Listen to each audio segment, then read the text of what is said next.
അമ്മേ, വിഷമിക്കാതിരിക്കെ. ഞാൻ ഇപ്പൊ തന്നെ ആരെങ്കിലും സഹായത്തിനായി വിളിച്ചോണ്ട് വരാം. ദീപു, നീ ഒരു 5 മിനിറ്റ് അമ്മയുടെ അടുത്ത് തന്നെ ഇരിക്കണേ.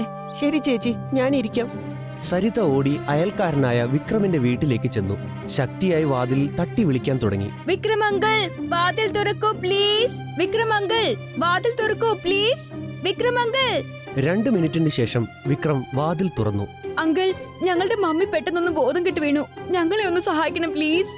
വിക്രമും സരിതയും പെട്ടെന്ന് തന്നെ ഓടി സരിതയുടെ വീട്ടിലേക്ക് വന്നു. സരിതയുടെ അമ്മയ്ക്ക് അപ്പോഴും ഓർമ്മ വന്നിട്ടുണ്ടായിരുന്നില്ല. സരിതയുടെ കുഞ്ഞനുജനായ ദീപു അപ്പോഴും വലിയ വായിൽ നിലവിളിച്ചുകൊണ്ടിരിക്കുകയായിരുന്നു. വിക്രം പെട്ടെന്ന് തന്നെ ആംബുലൻസ് വിളിച്ചു. ഉടനെ തന്നെ അവർ ഹോസ്പിറ്റലിലെത്തി. സരിതയുടെ അമ്മയെ അവിടെ അഡ്മിറ്റ് ചെയ്തു. അത് കഴിഞ്ഞ് സരിത പുറത്തൊരു ബെഞ്ചിലിരിക്കുമ്പോഴാണ് വിക്രം അടുത്തു വന്ന് പറഞ്ഞത്, മോളെ, നിനക്ക് കുഴപ്പമൊന്നുമില്ലല്ലോ? അങ്കിൾ, അമ്മയ്ക്ക് ഓർമ്മ വരാനായിട്ട് ഇനി എത്ര സമയം എടുക്കുമായിരിക്കും? ഡോക്ടർ പറഞ്ഞത് നിന്റെ അമ്മയ്ക്ക് ഹാർട്ട് ഡിസീസ് ആണെന്നാണ്. ഹൃദയത്തിന് ഓപ്പറേഷൻ ചെയ്യേണ്ടി വരും. ചിലപ്പോ 1 മാസമെങ്കിലും ഇവിടെ കിടക്കേണ്ടതായും വരും. അപ്പൊ ഇനി ഞങ്ങൾ എന്ത് ചെയ്യും അങ്കിൾ? എന്നെ കൊണ്ട് പറ്റുന്ന പോലെ ഞാൻ നിങ്ങളെ സഹായിക്കാം മോളെ. പക്ഷേ ഓപ്പറേഷന് ഒത്തിരി ചെലവുണ്ട്. അത്രയും പണം എന്റെ കയ്യിലുണ്ടാവില്ല. ഡോക്ടർ ഇന്ന് തന്നെ പണം അടക്കണമെന്നാ പറഞ്ഞിരിക്കുന്നത്. അല്ലെങ്കിൽ ചികിത്സ തുടങ്ങാനാവില്ലെന്ന്. പക്ഷെ നമ്മൾ ആ പണം എവിടെ നോപ്പിക്കും? സരിതയും വിക്രവും ഒരുമിച്ച് കൂട്ടിയിട്ട് പോലും ഓപ്പറേഷന്റെ പണം കണ്ടെത്താനായില്ല. ഡോക്ടർ സരിതയുടെ അമ്മയുടെ ചികിത്സയും തുടങ്ങിയില്ല. അതുകൊണ്ട് അവർ അമ്മയെ വീട്ടിലേക്ക് കൊണ്ടുവന്നു. എന്നാൽ അടുത്ത ദിവസം തന്നെ അമ്മയ്ക്ക് ഹൃദയാഘാതമുണ്ടായി. അങ്ങനെ ആ അമ്മ മരണപ്പെട്ടു. സരിതയും ദീപുവും ഈ ഭൂമിയിൽ തനിച്ചായി. കുഞ്ഞനുജനായ ദീപുവിന്റെ ഉത്തരവാദിത്തം മുഴുവൻ സരിതയുടേതായി മാറി. അവൾ നദീതീരത്തിരുന്നു കൊണ്ട് അവളുടെ ജീവിതത്തെപ്പറ്റി ആലോചിക്കാൻ തുടങ്ങി. എന്റെ ജീവിതത്തിൽ എന്തുകൊണ്ടാണ് ഇത്തരം പരീക്ഷണങ്ങൾ? 1 വർഷം മുന്നേ എന്റെ കുടുംബം എത്ര സന്തോഷത്തിലായിരുന്നു കഴിഞ്ഞത്. ചിരിയും കളിയും മാത്രമായിരുന്നു. അച്ഛൻ രാത്രി ഓഫീസിൽ നിന്ന് തിരിച്ചു വരുമ്പോ ഞങ്ങൾക്കായി കളിപ്പാട്ടങ്ങൾ കൊണ്ടുവരുമായിരുന്നു. അമ്മ സ്വാദിഷ്ടമായ ഭക്ഷണം ഉണ്ടാക്കി തരുമായിരുന്നു. അന്നൊക്കെ ഞാനും ദീപും വഴക്കുണ്ടാക്കുമായിരുന്നു. അത് കണ്ടിട്ട് അമ്മ ഞങ്ങളെ ശിക്ഷിക്കുകയും ചെയ്യും. ഞങ്ങളെല്ലാം ഒത്തുചേർന്ന് ചിരിച്ച് കളിച്ച് എത്രയെത്ര യാത്രകളൊക്കെയാ നടത്തിയിരുന്നത്. എന്റെ അച്ഛന്റെ ഓമനയായിരുന്നു ഞാൻ. പക്ഷെ ആ രാത്രിയിൽ എല്ലാം മാറിമറിഞ്ഞു. അന്ന് രാത്രി റോഡിൽ കിടന്ന് അച്ഛൻ മരിച്ചപ്പോ മുതല് ഞങ്ങൾക്ക് ആരുമില്ല. അമ്മ കൂടി മരിച്ചതോടെ ഈ ഭൂമിയിൽ ഞങ്ങൾക്ക് ആരുമില്ലാതായി.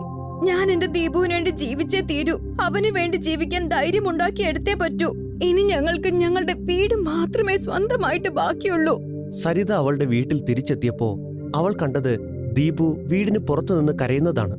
എന്തു പറ്റി ദീപു? നീ എന്തിനാ കരയുന്നത്? അങ്കിള് നിന്നെ നോക്കിക്കൊള്ളാന്നല്ലേ പറഞ്ഞു. എന്നിട്ട് അങ്കിൾ എവിടെ? അപ്പോൾ വിക്രം അകത്തുനിന്നും ചില പേപ്പേഴ്സുമായി പുറത്തേക്ക് വന്നു. അത് സരിതയ്ക്ക് കൊടുത്തിട്ട് പറഞ്ഞു, നിങ്ങൾക്ക് ഈ വീട്ടിൽ ഇനി ഒരു അവകാശമില്ല. ഈ വീടിപ്പോ എന്റെയാണ്. ഇതതിന്റെ രേഖയുടെ പകർപ്പാണ്. വേഗം നിങ്ങളുടെ സാധനങ്ങളൊക്കെ വാരിക്കെട്ട്, എന്നിട്ട് ഇവിടുന്ന് ഇറങ്ങാൻ നോക്ക്. സരിതയ്ക്ക് സ്വന്തം കണ്ണുകളെ വിശ്വസിക്കാനായില്ല. അവൾ തന്റെ വിക്രമങ്കിളിനെ അത്രയ്ക്കും വിശ്വസിച്ചിരുന്നു. ആ വിശ്വാസം മുതലെടുത്ത് വിക്രം സരിതയുടെ വീട് അയാളുടെ പേരിലാക്കി മാറ്റി. സരിതയും ദീപുവും അനാഥരായി മാറി. സരിതയ്ക്ക് മറ്റു വഴികൾ ഉണ്ടായിരുന്നില്ല. അവൾക്ക് വിക്രമിനോട് ഏറ്റുമുട്ടാൻ കഴിയുമായിരുന്നില്ല. അവൾ ദീപുവിനെയും കൂട്ടി വഴിയരികിൽ നിന്നു. ചേച്ചി, അമ്മയോ അച്ഛനോ എവിടെ പോയതാ? അവർ നമ്മളെ കൊണ്ടുപോകാൻ എന്താ വരാത്തെ? അവരെന്താ നമുക്ക് ഭക്ഷണമൊന്നും കൊണ്ടുവരാത്തത്? ചേച്ചി, എനിക്ക് നന്നായി വിശക്കുന്നുണ്ട് കേട്ടോ. നീ വിഷമിക്കാതിരിക്കും ദീപു. മമ്മിയും പപ്പയും എങ്ങും പോയിട്ടില്ല. അവരെപ്പോഴും നമ്മുടെ കൂടെ തന്നെയുണ്ട്. നമ്മളെ കാണുന്നുണ്ട്. നമ്മുടെ അടുത്തേക്ക് വരാൻ പറ്റില്ല എന്ന് മാത്രമുള്ളൂ. എന്നാ ഞാനില്ലേ നിന്റെ കൂടെ? ഞാൻ എന്നും നിന്റെ കൂടെ തന്നെ ഉണ്ടാവും. ഇപ്പൊ നീ ഉറങ്ങാൻ നോക്ക്. നാളെ എന്തായാലും ഞാൻ നിനക്ക് ഭക്ഷണം വാങ്ങിത്തരാം. സരിത ദീപുവിനെ ഒരു വിധത്തിൽ ഉറക്കി. തൊട്ടടുത്തുള്ള ചില ഹോട്ടലിൽ ചെന്ന് അവൾ ഭക്ഷണം യാചിച്ചു. എല്ലാ ഹോട്ടലുകളിലും അവളെ ഓടിക്കുകയാണ് ചെയ്തത്. പിന്നീട് അവൾ രാംധാരിയുടെ ഹോട്ടലിൽ ചെന്നു. അങ്കിൾ, 2 ദിവസമായി ഒന്നും കഴിച്ചിട്ടില്ല. പ്ലീസ് എന്തെങ്കിലും കഴിക്കാൻ തരണം. Please uncle. രാത്രിയാകുമ്പോ ഇവറ്റകൾ എവിടെ നിന്നൊക്കെ വരുന്നോ എന്തോ. ഓടിക്കോ ഇവിടുന്ന്. ഞങ്ങളുടെ ഇവിടെ സൗജന്യ ഭക്ഷണമൊന്നും വിളമ്പുന്നില്ല കേട്ടോ, പിച്ചക്കാരി പെണ്ണ്. അതേസമയം ഈ കാര്യങ്ങളെല്ലാം ആ ഹോട്ടലിന്റെ മുതലാളി രാംധാരി കേൾക്കുന്നുണ്ടായിരുന്നു. അയാൾ വന്ന് സരിതയോട് ചോദിച്ചു, എന്തു പറ്റി മോളെ? രാത്രി ഇത്ര വൈകി നീ ഇവിടെ എന്താ ചെയ്യുന്നത്? ഞാനും എന്റെ അനിയനും 2 ദിവസമായിട്ട് പട്ടിണിയാ. എന്തെങ്കിലും കഴിക്കാൻ തരണേ. ശരി മോളെ, ഞാനിപ്പോ തരാം. നിങ്ങൾക്ക് നാണമാവില്ലേ ഇങ്ങനെ പാവപ്പെട്ട ആൾക്കാരെ ഓടിക്കാൻ? ചെല്ല്, വേഗം ചെന്ന് ഇവൾക്കുള്ള ഭക്ഷണം കൊണ്ട് കൊടുക്ക്. നീ പറയൂ മോളെ, എന്താ സംഭവിച്ചത്? സരിത രാംധാരിക്ക് നടന്നതെല്ലാം പറഞ്ഞു കൊടുത്തു. സരിതയുടെ കഥ കേട്ടിട്ട് രാംധാരിക്ക് അവളോട് അലിവ് തോന്നി. അയാൾ പറഞ്ഞു, പറയൂ, ഞാൻ നിനക്ക് എങ്ങനെയാണ് സഹായം ചെയ്യേണ്ടത്? എനിക്ക് സ്വന്തമായി കാശ് സമ്പാദിക്കണം. എന്റെ അമ്മ എനിക്ക് നല്ല പോലെ കുളിച്ചു ഉണ്ടാക്കാൻ പഠിപ്പിച്ചു തന്നിട്ടുണ്ട്. ഞാൻ അതുണ്ടാക്കി വിറ്റ് കാശ് സമ്പാദിക്കാനാണ് ആഗ്രഹിക്കുന്നത്. പക്ഷെ എന്റെ കയ്യിൽ അത് തുടങ്ങി വെക്കാനുള്ള സമ്പാദ്യമൊന്നും തന്നെ ഇല്ല. ഇക്കാര്യത്തിൽ നിങ്ങൾ എന്നെ സഹായിക്കുകയാണെങ്കിൽ ഞാൻ ഈ ഉപകാരം ജീവിതത്തിൽ ഒരിക്കലും മറക്കില്ല. രാംധാരി സരിതയ്ക്ക് കുറച്ച് കാശ് കൊണ്ടു കൊടുത്തു. എന്നിട്ട് പറഞ്ഞു, നിന്റെ ധൈര്യം അപാരം തന്നെ മോളെ. നീ ജീവിതത്തിൽ ഒരിക്കലും തോൽവി സമ്മതിക്കുന്നവളല്ല. അച്ഛനമ്മമാർ മരിച്ചു, പിന്നെ നിന്റെ അയൽവാസി നിന്നെ ചതിച്ച് സ്വത്തെല്ലാം തട്ടിയെടുത്തെങ്കിലും നീ ജീവിച്ചു കാണിക്കാൻ ആഗ്രഹിക്കുന്നു. ഞാൻ നിനക്ക് പൂർണ്ണ പിന്തുണ തരാം മോളെ. ഞാൻ ഇതെല്ലാം എന്റെ അനിയൻ ദീപുവിന് വേണ്ടി മാത്രാ ചെയ്യുന്നത്. അവനില്ലായിരുന്നുവെങ്കിൽ ഞാൻ എന്റെ ജീവൻ തന്നെ എപ്പോഴും അവസാനിപ്പിച്ചു കളയുമായിരുന്നു. ഞാൻ അങ്ങയോട് മറ്റൊരു കാര്യം കൂടി ചോദിച്ചോട്ടെ? ആ, ചോദിച്ചോളൂ. ഹോട്ടലിന്റെ പുറത്തായിട്ട് ഒരു പഴയ സൈക്കിൾ ഇരിക്കുന്നത് ഞാൻ കണ്ടു. ഇവിടെ ആവശ്യമില്ലെങ്കിൽ ഞാൻ അത് എടുത്തോട്ടെ. ഞാൻ അതുപയോഗിച്ച് എന്റെ ചോലെ കുൽച്ചയുടെ ബിസിനസ് നടത്തിക്കൊള്ളാം. ശരി, ഞാൻ അത് റിപ്പയർ ചെയ്തിട്ട് നിനക്ക് നാളെ രാവിലെ തരാം. അങ്ങനെ രാംധാരിയുടെ സഹായത്തോടെ സരിത ചോലെ കുൽച്ച ഉണ്ടാക്കാൻ തുടങ്ങി. എന്നിട്ടത് സൈക്കിളിൽ കൊണ്ടു നടന്ന് വിൽക്കാനും തുടങ്ങി. അവൾ തന്റെ ചോലെ കുൽച്ചയുടെ പേര് രാംധാരി ചോലെ കുൽച്ച എന്നാക്കി. അവളുടെ ചോലെ കുൽച്ച വളരെ സ്വാദിഷ്ടമായിരുന്നു. ധാരാളം പേർ അത് കഴിക്കാനായി സരിതയെ വീട്ടിൽ വിളിക്കുമായിരുന്നു. രാംധാരി സരിതയുടെ ഈ പുരോഗതി കണ്ട് വളരെ സന്തുഷ്ടനായി. അദ്ദേഹം സരിതയുടെ കാര്യത്തിൽ അഭിമാനം കൊണ്ടു. സരിത രാംധാരിക്ക് തന്റെ മൂത്ത സഹോദരനോടുള്ള ബഹുമാനം കൊടുത്തിരുന്നു. കുറേശ്ശെയായി രാംധാരിയിൽ നിന്ന് വാങ്ങിയ പണം അവൾ തിരികെ കൊടുത്തു. സമ്പാദിക്കുന്ന കാശുകൊണ്ട് അവൾ ദീപുവിനെ നല്ലൊരു സ്കൂളിൽ അയച്ച് പഠിപ്പിച്ചു. അങ്ങനെ അവന് നല്ല വിദ്യാഭ്യാസം കിട്ടി. സരിത 18 വർഷത്തോളം തന്റെ സൈക്കിളിൽ ചോലെ കുൽച്ച വിറ്റുകൊണ്ടിരുന്നു. അവളുടെ സഹോദരൻ ദീപു നന്നായി പഠിച്ചു വളർന്ന് വലിയൊരു ഓഫീസറായി മാറി. ദീപു സരിതയെ അമ്മയെപ്പോലെ തന്നെയാണ് കണ്ടിരുന്നത്. തന്റെ എല്ലാ വളർച്ചയ്ക്കും കാരണക്കാരിയായ ചേച്ചിയെ അവൻ അത്രയ്ക്ക് സ്നേഹിച്ചിരുന്നു. ദീപു ഓഫീസറായതിനു ശേഷവും സരിത തന്റെ ചോലെ കുൽച്ചയുടെ കച്ചവടം നിർത്തിയില്ല. കാരണം അതുകൊണ്ട് തന്നെയാണ് അവൾ സ്വന്തം കാലിൽ നിൽക്കാൻ പഠിച്ചത്. അവളുടെ ചോലെ കുൽച്ച ആ പട്ടണത്തിൽ മാത്രമല്ല മറ്റു സ്ഥലങ്ങളിലും പ്രശസ്തമാവാൻ തുടങ്ങി. മറ്റു പല സ്ഥലങ്ങളിൽ നിന്നും സരിതയുടെ ചോലെ കുൽച്ച കഴിക്കാൻ ആളുകൾ വന്നുകൊണ്ടേയിരുന്നു. ഒരു ഗ്രാമത്തില് രൂപ്വതി എന്ന പേരുള്ള പെങ്കൊച്ച് അവളുടെ അച്ഛനോടൊപ്പം താമസിക്കുമായിരുന്നു. രൂപ്വതിക്ക് അമ്മയില്ലായിരുന്നു. അതുകൊണ്ട് അവളുടെ അച്ഛൻ ജോലി ചെയ്യാൻ പോകുമ്പം അവള് വീട്ടിനകത്ത് ഒറ്റയ്ക്കായിരുന്നു. ഒരു ദിവസം രൂപതി അവളുടെ അച്ഛനോട് പറഞ്ഞു, അച്ഛാ, നിങ്ങൾക്ക് എനിക്കൊരു അമ്മയെ തരാമോ? ഇല്ലെങ്കിൽ ഒരു പശുവിനെ മേടിച്ചതാ. ഞാൻ ദിവസം മുഴുവനും വീട്ടില് ഒറ്റയ്ക്ക് ഇരുന്നിരുന്ന് ബോറടിക്കുന്നുണ്ട്. മോളെ, എനിക്ക് നല്ല പ്രായമൊക്കെ ആയി. നിനക്കൊരു അമ്മയെ തരാൻ എന്നെ കൊണ്ട് കഴിയില്ല. കാരണം ഈ പ്രായത്തിൽ ആരും എന്നെ വിവാഹം കഴിക്കില്ല. പക്ഷേ വേണമെങ്കിൽ ഞാൻ നിനക്കൊരു പശുവിനെ കൊണ്ടുവരാം. എല്ലാ ഞായറാഴ്ചയും ഗ്രാമത്തില് പശുക്കളെ വിൽക്കാനായിട്ട് ഒരുപാട് പേര് വരുമായിരുന്നു. രൂപതിയുടെ അച്ഛൻ ചന്തേന്ന് അവൾക്ക് വേണ്ടി ഒരു പശുവിനെ മേടിച്ചു കൊണ്ടുവന്നു. ഇത് കൊള്ളാമല്ലോ അച്ഛാ, നല്ല ഭംഗിയുണ്ട് ഈ പശുവിനെ കാണാൻ. ഞാൻ ഇതിന് മുന്നി എന്ന് പേരിടും. അതിനുശേഷം രൂപതി വീട്ടിൽ ഒരിക്കലും ഒറ്റയ്ക്കായിരുന്നില്ല. അവള് ദിവസം മുഴുവനും മുന്നിയോടൊപ്പം കളിക്കുമായിരുന്നു.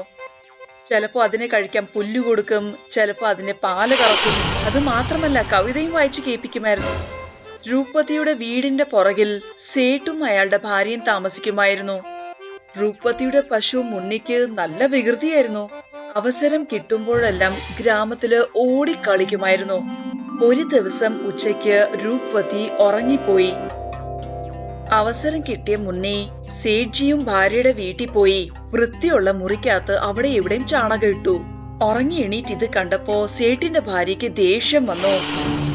ഒന്നും നോക്കാതെ വടിയെടുത്ത് മുന്നിയെ അവര് ഒരുപാട് തല്ലി.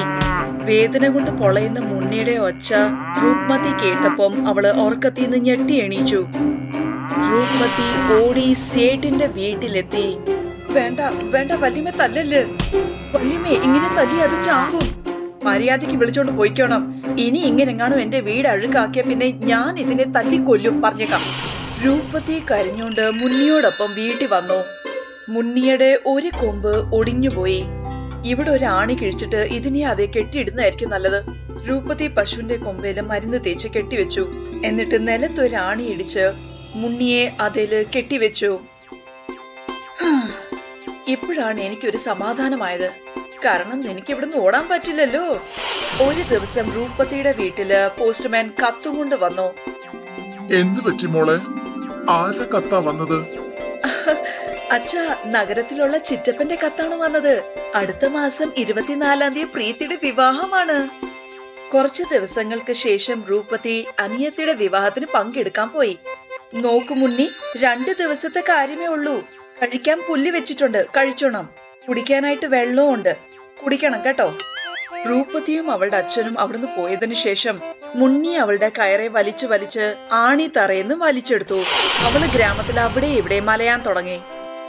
ജനലിക്കൂടെ എത്തി നോക്കിയപ്പം സേട്ടും ഭാര്യയും നല്ല ഉറക്കത്തിലായിരുന്നു. മുന്നി അവരുടെ വീട്ടിനകത്ത് കയറി ഉറങ്ങിക്കിടന്ന 2 പേരുടെ മുഖത്തും ചാണകം ഇട്ടു. 2 ദിവസത്തിനു ശേഷം രൂപതി വീട്ടിൽ തിരിച്ചു വന്നപ്പോ ആണി നിലത്തുനിന്ന് ഊരിയിട്ടേക്കുന്നതായിരുന്നു കണ്ടത്. അച്ഛാ, മുന്നി എവിടെ പോയി? 2 പേരും ഗ്രാമം മുഴുവനും മുന്നിയെ അന്വേഷിച്ചു. അല്ല ചേട്ടാ, ഞങ്ങളുടെ പശുവിനെ ഇവിടെ കാണാൻ കണ്ടായിരുന്നോ? അതെ മോനെ, നിങ്ങളുടെ പശുവിനെ ഇവിടുത്തെ സേട്ടും സേട്ടാനും ചേർന്ന് തല്ലി കൊന്നു. രൂപതിയും അവളുടെ അച്ഛനും ഒരുപാട് വിഷമമായി 2 പേരും ചേർന്ന് സേട്ടിന്റെ വീട്ടിൽ പോയി.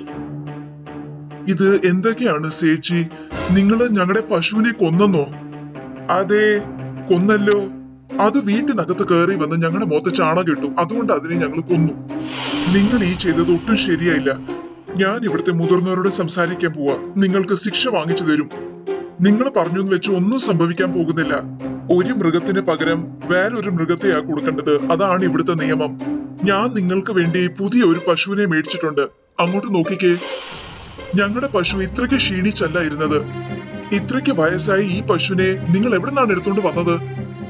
നോക്ക്, ഇവിടെ നിന്നോണ്ട് വെറുതെ നിങ്ങൾ വാചകം അടിക്കേണ്ട ആവശ്യമില്ല. നിങ്ങളുടെ പശുവിന് പകരം വേറൊരു പശുവിനെയാ തരുന്നത്. മര്യാദയ്ക്ക് അതിനെ കൊണ്ടുപോയിക്കോ. എനിക്കെതിരെ വഴക്കിനൊന്നും നിൽക്കണ്ട. ഒരു കാര്യം ഓർത്തു വെച്ചാ മതി, നിങ്ങളുടെ വീട്ടിലുള്ളത് ഒരു പെങ്കൊച്ചാണ്. എന്നെ എന്ത് ചെയ്യുമെന്നാ നിങ്ങൾ ഈ പറയുന്നേ? നീ വാ മോളെ. ഇത്രയ്ക്ക് അഹങ്കാരമുള്ള ആൾക്കാരോട് സംസാരിക്കുന്ന വെറുതെയാണ്. രൂപതിയും അവളുടെ അച്ഛനും പ്രായമായ ആ പശുവിനെ കൊണ്ട് വീട്ടിലേക്ക് തിരിച്ചു വന്നു. അച്ഛാ, എനിക്ക് എന്റെ മുന്നേ തിരിച്ചു വേണം. മോളെ, മുന്നി ഇനി ഒരിക്കലും തിരിച്ചു വരാൻ പോകുന്നില്ല. നമുക്ക് പ്രായമായ ഈ പശുവിനെ നന്നായിട്ട് നോക്കാം. രൂപതിയും അവളുടെ അച്ഛനും ക്ഷീണിച്ചിരിക്കുന്ന ആ പശുവിനെ നന്നായിട്ട് നോക്കുമായിരുന്നു. പശുവിന്റെ ആരോഗ്യത്തിന് നല്ല മാറ്റം ഉണ്ടായിരുന്നു. ഒരു ദിവസം രൂപതി പാല് കറക്കാനായിട്ടിരുന്നു. അച്ഛാ, പെട്ടെന്ന് ഇങ്ങോട്ട് വന്നേ. പാലിന് പകരം സ്വർണ്ണ നിറത്തിലെ വെള്ളമാണ് ഈ വരുന്നത്. അല്ല, ഇതെങ്ങനെ സംഭവിച്ചു? കുറച്ചു നേരം കഴിഞ്ഞ് തൊട്ടിലിരുന്ന ആ വെള്ളം കട്ടിയായി സ്വർണമായിട്ട് മാറി. ഇത് കൊള്ളാമല്ലോ മോളെ. ഇത് സ്വർണം തരുന്ന പശുവാണ്. സ്വർണം തരുന്ന ആ പശുവിന്റെ സഹായത്തോടെ രൂപതി ഒരു വലിയ പണക്കാരിയായിട്ട് മാറി. ഇത് കൊള്ളാം, നമ്മുടെയൊക്കെ ഒരു ഭാഗ്യമേ. നിങ്ങൾ ശരിക്കും ഒരു വിഡ്ഢി തന്നെയാണ്. ക്ഷീണിച്ച പ്രായമായ ആ പശു നിങ്ങൾ രൂപതിക്ക് കൊടുത്തില്ലേ? അത് അവർക്ക് സ്വർണമാണ് കൊടുക്കുന്നത്. ആ പശു ഇപ്പൊ നമ്മുടെ കയ്യിലുണ്ടായിരുന്നെങ്കിൽ നമ്മൾ 2 പേരും വലിയ പണക്കാരായിട്ട് മാറിയേനെ. സ്വർണം തരുന്ന ആ പശുവിനെ തിരിച്ചു കൊണ്ടുവരാനായിട്ട് സേട്ട് പദ്ധതി ഇടാൻ തുടങ്ങി. ഞായറാഴ്ച നടക്കുന്ന ചന്തേന്ന് നല്ലൊരു പശുവിനെ അയാള് വാങ്ങി. എന്നിട്ട് അതിനെയും കൊണ്ട് നേരെ രൂപതിയുടെ വീട്ടിലെത്തി. പറയൂ സേട്ട്, എന്തിനാണ് ഞങ്ങളുടെ വീട്ടിൽ വന്നത്? അല്ല മോളെ, അച്ഛൻ വീട്ടിലുണ്ടോ? ഇല്ല, ജോലിക്ക് പോയിട്ടുണ്ട്. എനിക്ക് ആ പ്രായമായ പശു തിരിച്ചു വേണം. ആ പശുവാണെങ്കിൽ എനിക്ക് എന്റെ അമ്മയെ പോലെയാണ്. നിങ്ങൾക്ക് അതിനു പകരം നല്ല ആരോഗ്യം ചുറുചുറുപ്പുള്ള ഈ പശുവിനെ എടുക്കാം. അത് കൊള്ളാമല്ലോ.